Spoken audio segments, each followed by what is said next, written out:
Why do I have a smile on my face? Why? What do I have to be happy about?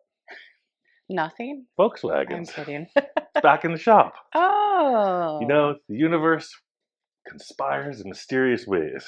Here we are, back on the next level of the bug project. In our last episode, we took this off the lift and it's pretty low, right? But a few people mentioned, hey, it doesn't look like the front suspension is doing anything. It's rigid. These adjusters here allow the suspension to rotate all the way up until both the shocks bottomed out and then the angle of the ball joints were locked. They were maxed out. The only answer to get it lower so that it has some suspension is to put on lowered ball joints. And look, lo and behold, I ordered a pair. I don't know if they're a 2.5-inch drop or a 2-inch drop, but we'll measure out off of the stock ones and compare. I found these on Amazon. They are very affordable as compared to what they would have been in the 90s. I don't know who manufactures these. There's no markings on them, but you see it's a nice casting. These are pushed in appropriately. Some of the earlier models were, some of them were fabricated. They were just weird looking, but you can see this is like a full production part. Came powder coated and everything. It's a nice setup. These are direct bolt in. The only issue you'll have sometimes if you're running the original drum brakes, the outer bearing is a different diameter. I don't know, we might run into that issue, we'll see. One thing I know, because I've done this quite a bit, sometimes the ball joint bore is different from the earlier model. We're going to explore that as we get into it. And then this outer bearing may or may not line up. Since this has already got disc brake spindles, this is aftermarket, so I'm betting it's already been set up. This front beam has been rebuilt. All the ball joints are new. Everything's fresh. It's just been sitting. So let's explore. We'll go into how we change this out. If you have any questions, feel free to chime in. And we'll begin. I already loosened all this stuff up. As I mentioned, it's been sitting outside. So I just wanted to get in there, make sure it was all going to come apart. So yeah, first thing, because it has disc brakes, if this was drum brakes, you take this center nut right off and pop the drum off.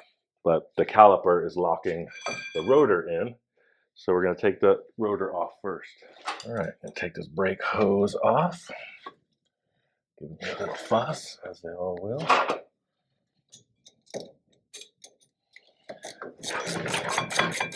So this front beam is really cool in that it's been converted to disc brakes. It's got the braided stainless lines on it. So it's a nice setup. Ball joints are new and the lowered spindles are going to really set it off. There's a lot of these kits out there. I don't know who the manufacturer of this one is, but you can see how it's brand new brake pads, etc. Just been sitting. So we'll pop this on the side. Now we can take the center nut and bearing off. Again, I already loosened this. This is the Allen key. And you can usually grip it with a wrench or a channel lock and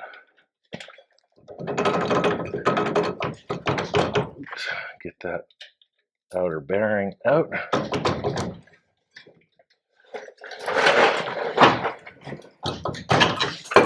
There it is.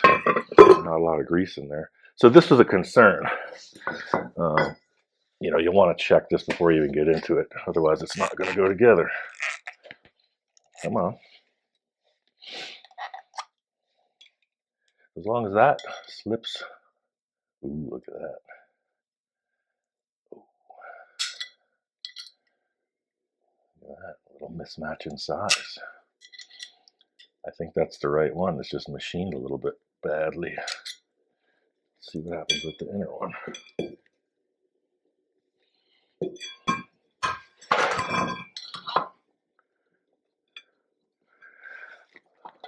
Looky here. The plot thickens already.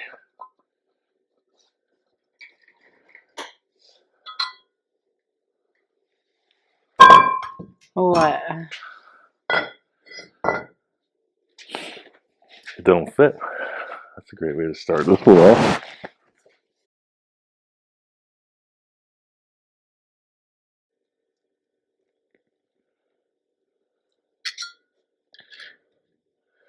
Stock VW. This is the right size. It's just not machined right. What a way to start a project off.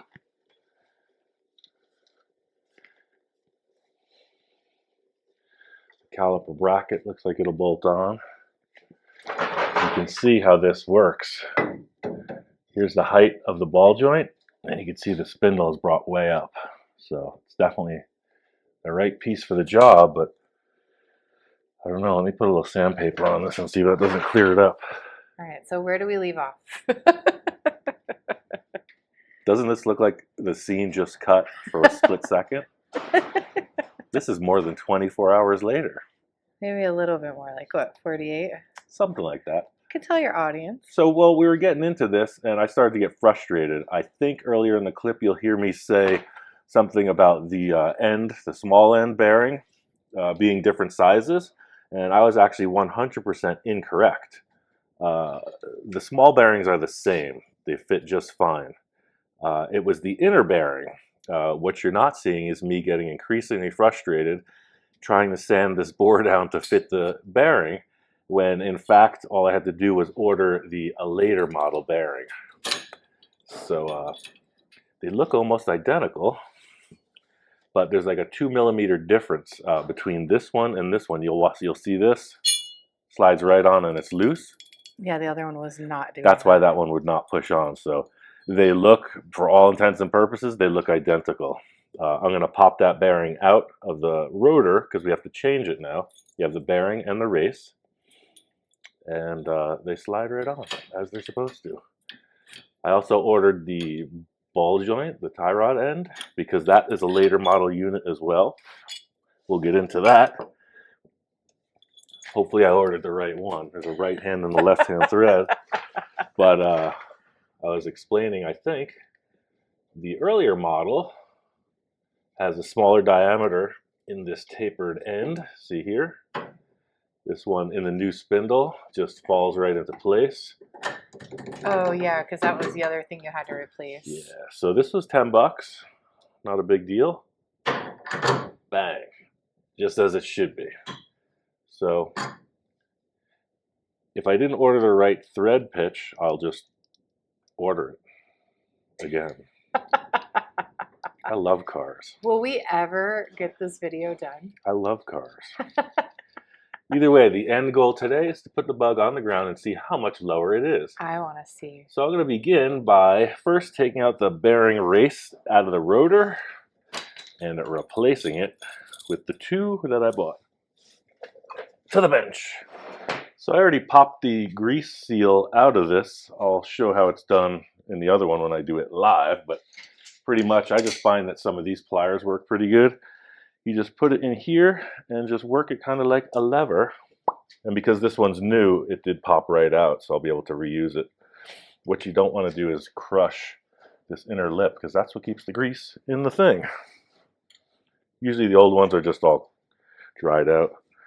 So this bearing, done. So the bearing race is this piece here. I mean, I may be preaching to the choir, but some folks may not know. So the race is the thing that holds the bearings. It's kind of like a big ring, like Shrek would wear. And to get this out, it's press fit, but you could also tap it out. Can you see here, without the grease, see there's a little lip that the screwdriver's riding on right there? Mm-hmm. So that's the race, and it's a very, very tight fit. So you come from this side with a drift or a chisel. There's special tools to do this, but this is how I learned in the Volkswagen Idiot Manual. I take a chisel and I just kind of ramp it to the side, and you can feel where it hits that race. So I just give it a whack. Oh, that came out really easy. Oops.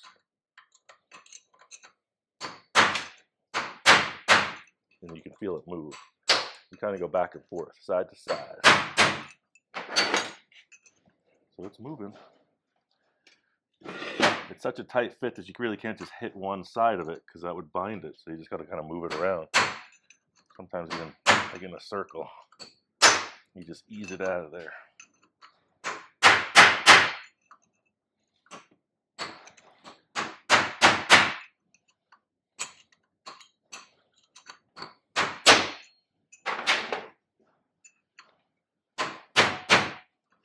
There's also 2 little slots that I'll show you once it's out that you can use.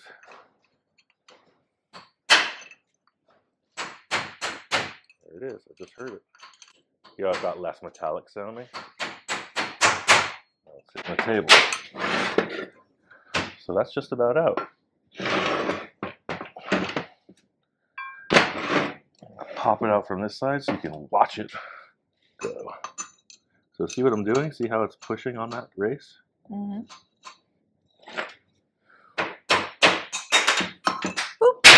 Aha!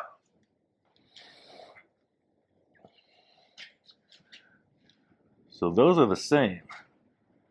It's the inside diameter that's different, which is what kind of messes with your brain. Hey, I didn't invent it. Them designers at Volkswagen did. So now how I start this is just give it a light love tap. Then I'll use a round drift. Start working it like that. It'll just settle right in place. You're going down. And listen to the sound. You'll know when it hits.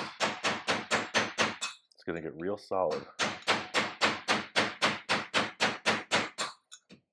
Oops. Hear it right there.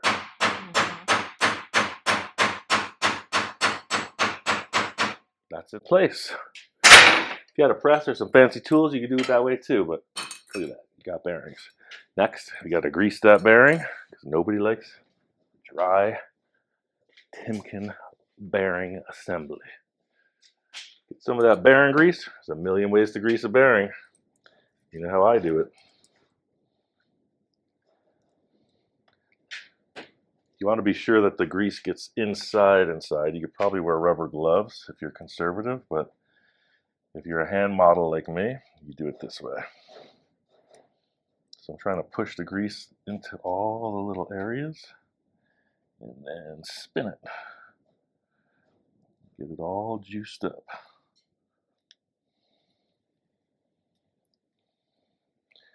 Shove it in there a little more. I didn't even know something like that existed. Like, what is that? Wheel bearing. Wheel bearing and chassis grease. I'm not, like, you pulled that out. I'm like, holy crap. That's a big old tube of grease. Yeah. Spoken like a true Fascinating. lady of the house. Learn something new every day. It's like when you pull out some of that fancy manicure and pedicure stuff you got.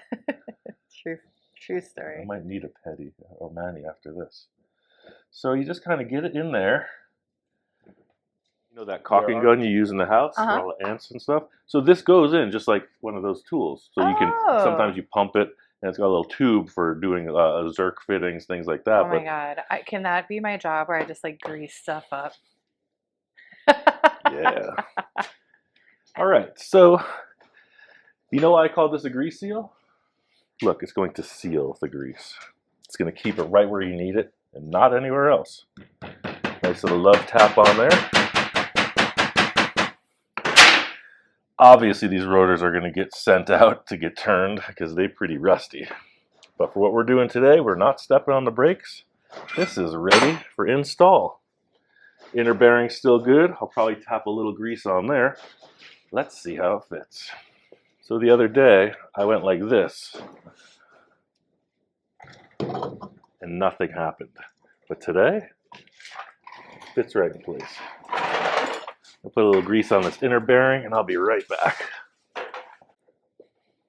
Outer bearing, excuse me. I did have to do a little action on this spindle with the sandpaper because the machining just wasn't quite right. This bearing, it's still pretty tight, but it does go on. So I'll show you how I'm going to handle that. I'm going to use this ratchet. It won't mess with the threads and it hits that bearing. Send it.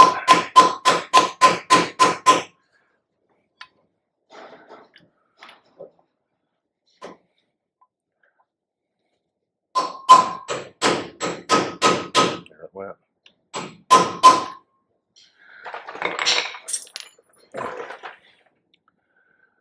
Put this nut in place and see what happens. Ta-da.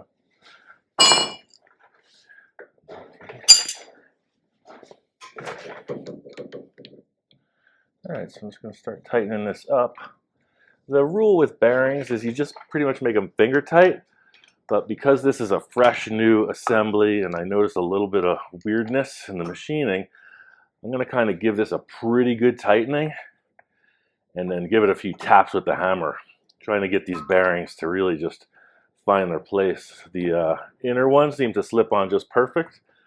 There's a little tension in the outer ones. See that?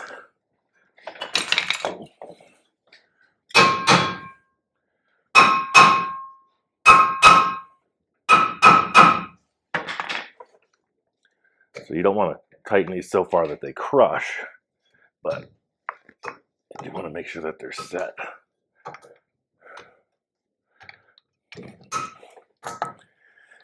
With a older assembly, you wouldn't need to do this because it's machined properly, but how tight it is.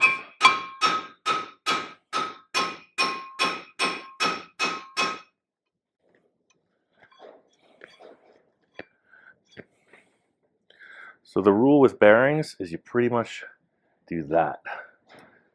You don't want them super tight. So this seems pretty darn tight to me. See how it's bound up? Mm-hmm. That's a little odd.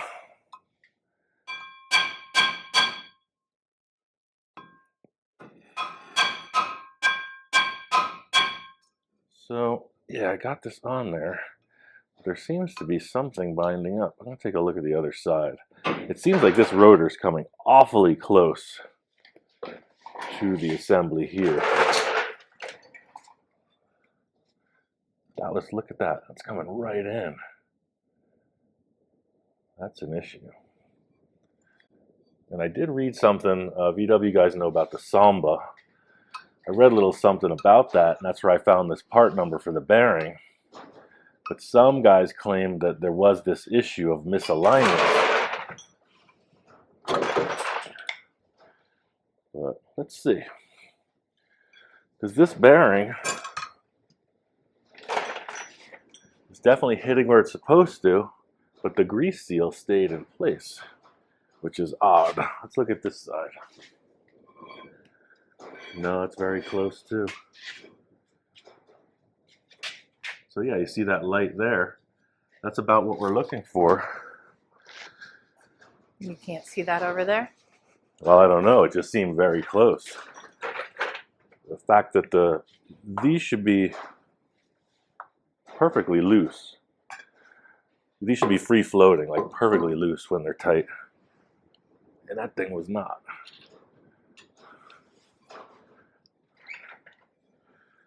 No, that's the same distance.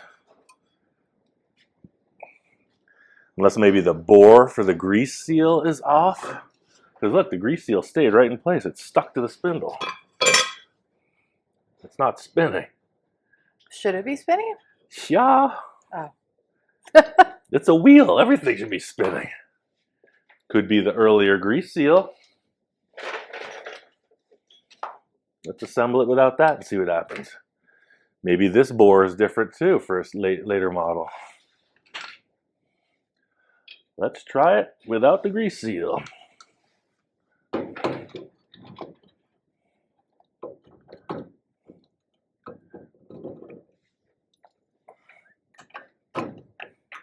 Oh, see, that's what it was. The grease seal. So I'm going to have to order 2 of the later model grease seals. Because you have to have a grease seal on it, right? Well, you don't have to. Guess what's going to happen if you don't? The grease comes out. All over the brakes. Ah. Then how's it going to stop? Yeah, we like stopping. Yeah.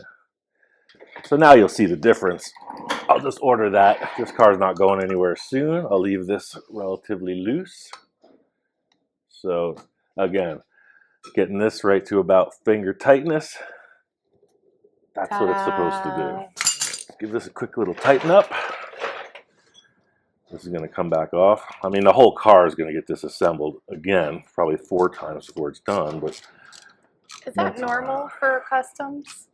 To, you know, you kind of put everything together and then take everything apart. Absolutely. And there's no grease caps on these rotors either. So for now, That's good enough for what we're talking about. Put this rotor back on. Then we'll get into the ball joint. Yeah, no, this is all good from this end.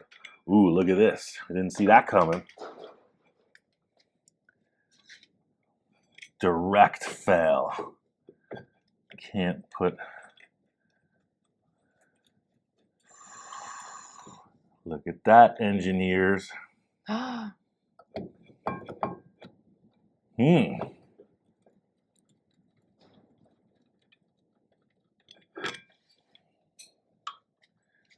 Ooh. So what does that mean? What does it mean to you? Well, you can't screw the piece on. You can't screw the piece on to have brakes. So you know what the only the quick answer for me is? No brakes. Which is typical of some of your cars. That is interesting. That is an interesting concept right here. And we can't grind this away because that's going to weaken that. The plot thickens. So what would you do to fix something like that? Well, you could move the position of the rotor. You could take this plate and, I mean, in most cars you see the rotor sitting right here, but you could drop it a little bit out of the way of that. It's going to take some machining. We know somebody. Why does it always have to be complicated? Just trying to make a fun little toy. I got a couple ideas already. I'm sure some of our viewers do. Here, check this out again, and let's take a poll. It's not something that's going to fail this project. It's something that people run into all the time. So the issue is this rotor has to still come forward a bit. It's hitting the steering casting that's coming out because of the drop spindle. So I could see a lot of different things happening. Maybe a very custom bolt, almost like a has an Allen key with a tapered seat so that it's not sticking out, and you just kind of set it in and turn it very, very meticulously. I don't know. You really can't put hardware back here because the rotor is so close. In other words, you can't tighten anything from the outside of it because this has to come in, right? So it's like, how would you even get a tool in there? You almost couldn't. Yeah, some people may say, okay, we'll just grind this out and weld in a reinforcement here. Possible. I'm not looking at that for my first remedy, but we're going to explore this for sure because I like disc brakes on the front, and I cannot lie. Always something. Just going to tighten this up for now. Again, this car is not going no place. But as you can see, a simple thing is, I told Jamie, I told you, well, it's going to take an hour. Here we are 2 days later. Still not working.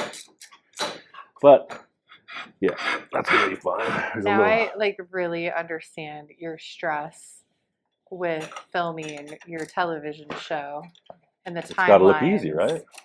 And then all these like little issues that you run into. Now I understand why you're stressed sometimes. Not my wit's end.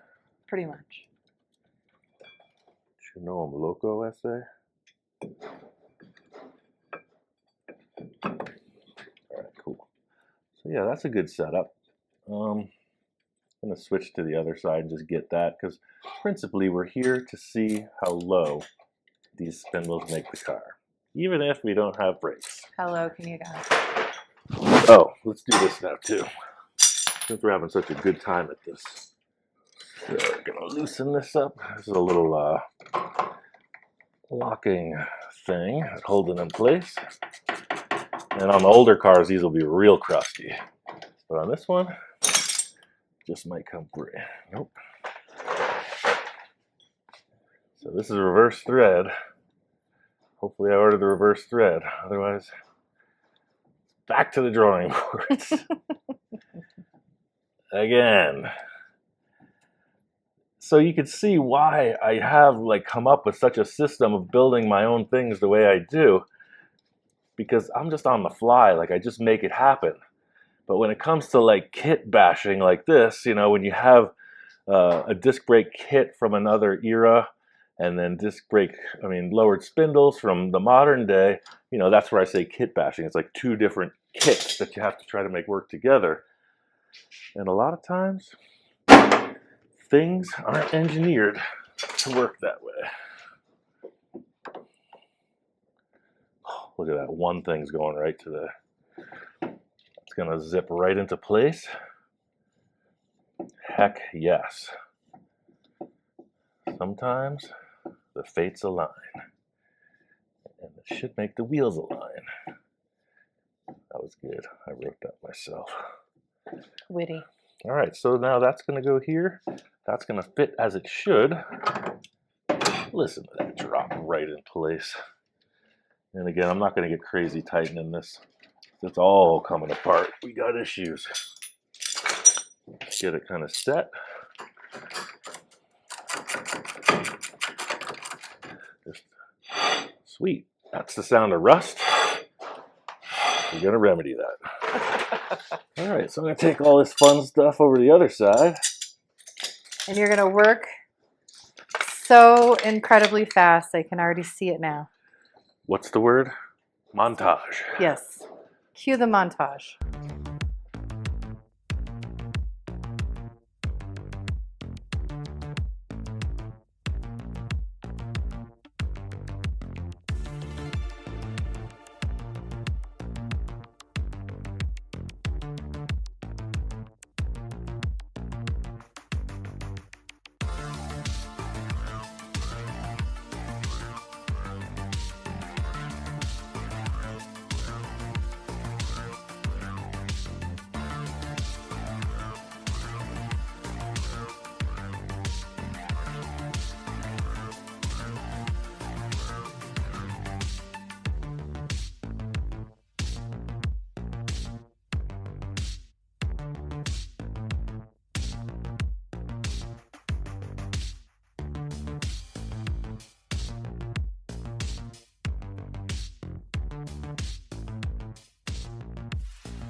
You know what I just noticed about the other side?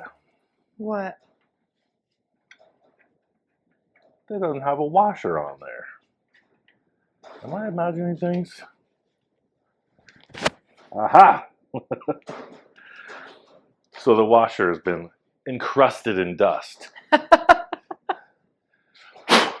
Remember to put that washer on there.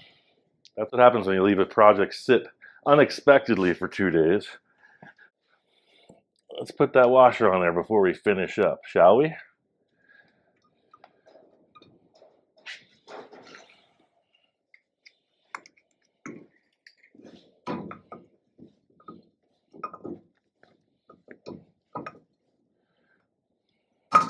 Yep.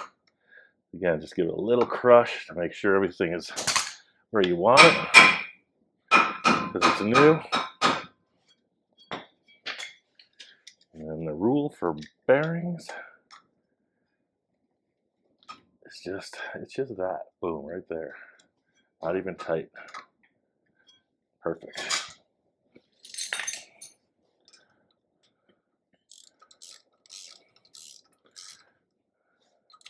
So I have a question. The answer is yes. So one time when I was living in Seattle, I was walking down the street and somebody's tire completely fell off their I remember car. you told me that story. How does that happen? Like, what disassembled in this to cause that? Like, it like flew off and the tire like just like went bouncing away. So either they didn't tighten these properly, but the great fail is if there's no grease in your bearings, that will get red hot and eventually fail. So once this nut pops off, You see how it's a tapered fit? Mhm. If that nut comes off, That's literally what happened. yeah, it'll just leave. It was hilarious. I mean, it sucked for them, but it was in a really busy intersection in the It's a Queen total Anne, fail, right? Queen Anne neighborhood, and just everyone was like, "Oh no!" Yeah, it was like I'd never seen anything like that happen. So this seeing you do this has got me thinking. And I'm going to put the order in now that I know. See, I ordered one ball joint end or tie rod end because I didn't know which side it was fitting on. So now that I know we have that one, I'm going to order the same one for this because this is, let's see, this is regular thread. Yeah, so I'll order the proper end for this. But that being said, you know, we made a little progress. That's the way it goes a lot of times. Baby steps. Yeah, these brake calipers are definitely a point of development because you can't drive it like this. Heck no. We're not stopping, fortunately, for quite a while. So the goal here is to see how low it is now. Gonna order one tie rod end, 2 grease seals, and figure out these brakes. A couple grease caps for the outer ends. The list goes on and on. Let's put that washer on the other side and then put the rims on. Again, if this wasn't live before your eyes' entertainment, we might just edit this part out like I did it perfect. So the reason for this, you see that little deal right there? Mm-hmm. So not only does this lock nut lock, that little thing in the washer stops it from spinning. So that way it won't loosen and then pop the wheel off. It takes a lot to get this to fail. The easiest point of failure would be lack of grease. That was crazy. I couldn't That even will believe pop my your tire eyes. right off. I think I was going to the movies or something. I don't know. And it was in front of this famous fast food joint in Seattle called Dick's. And they have like burgers and stuff. And so it was near a bus stop. And there's just so many people. Reminds me of a story when I was building my first chopper bicycles. Because I wanted to be a bad boy, right? My dad was like, gonna be on the football team, gonna play baseball. And I was watching the kids, like the bad kids, they had their mini bikes and they were messing around. Saw this kid with a chopper bicycle and I was like, that's my destiny. So the following year, I didn't go with the little Pop Warner League. They had like a baseball parade where all the baseball kids would walk through town. I was like, I ain't playing baseball. I'm going to ride around these fools on my chopper bicycle and be the coolest kid in town. So I don't know if anybody knows how you build those chopper bikes in your infancy. You just cut the forks off of one bike, like a 10-speed, and then they're hollow, so you just hammer them onto your regular twin style bike. So they're really long. No welding, no nothing. I go off this curb, forks come apart, and I just eat it in front of my whole freaking town. And everybody's like, ah! So I imagine the terror the person felt when their tire fell off. Yeah. True stories. Well, the thing is, luckily, it wasn't, they weren't going very, like they literally had just turned the corner, so they were going very slow. So there's a lot of pressure on the tire, on the steering when you're going very slow. Ah, okay, yeah. Because they were like going, it was so, it happened in slow motion. It was obnoxiously slow. I've had steering parts fail. I've been on the freeway for a long time. I pull into a gas station and I've had ball joints come apart, like right there on that slow turn. Yeah. Huh. Yep, that's pretty much the scenario. Chopper bicycles rule. I just want to tell you, I learned the hard way. And that's how things develop. You make mistakes, just like with this project. Tell us, Professor Ian. If you're going to make a chopper bike, weld those forks, please, for the sake of your own self-esteem. And ego.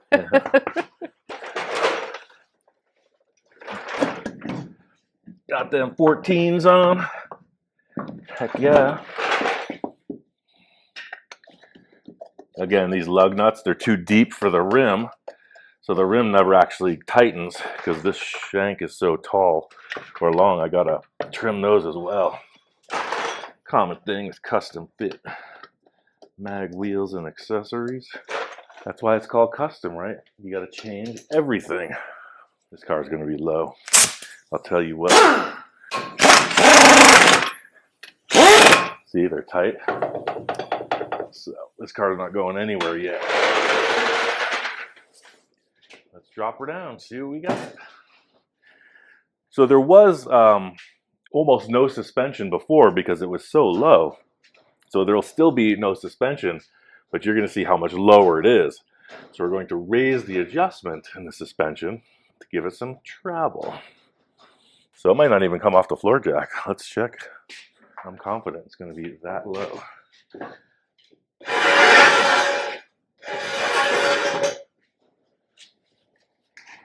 Ready? Ready.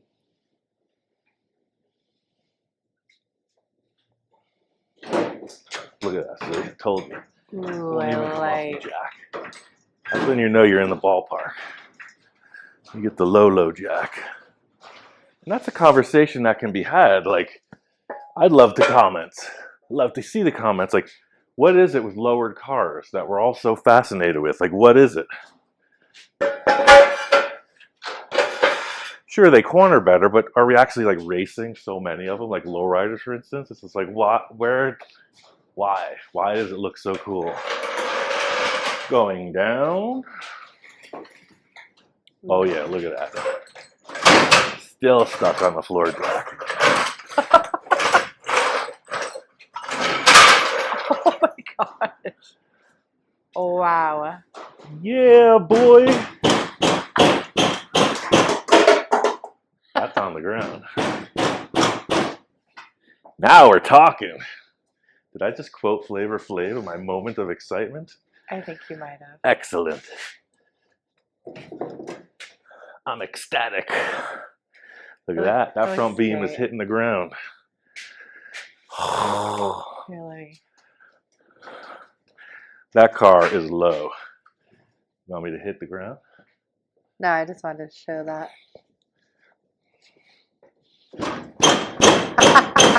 Oh, wow. That's when you're in the league. Open this door and put some light on the subject.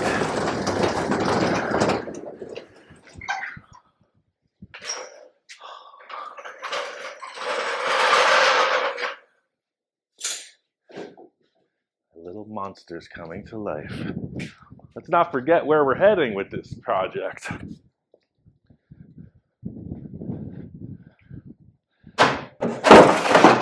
So the concept is completely weird.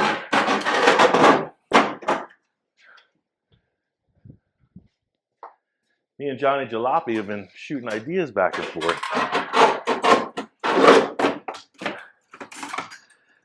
And I saw one of these done, maybe in Japan, I'm not sure. It was on the internet. And I was like, oh man. Because like the Baja Bug is the iconic off-road car, right? When you start to mix things up,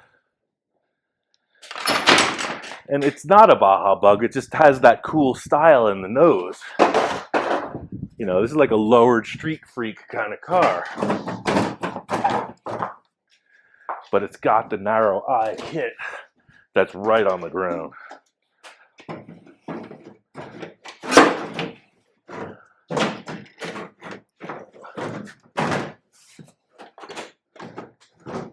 I love this old trunk buckle for the hood. So it's all mixed up.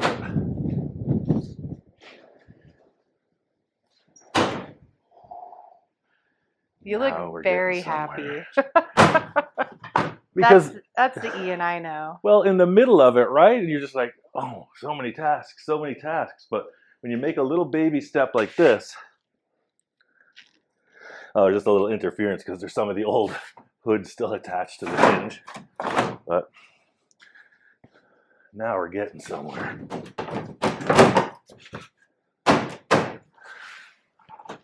Heck yes. That is the face only a mother could love. It's so ugly, it's epic.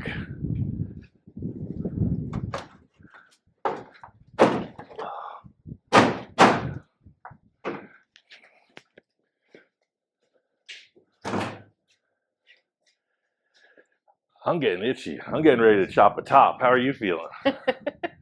Now it's heating up. I'm down. All right. Tell you what, come back next time. We're going to cut the roof off this thing. Yeah.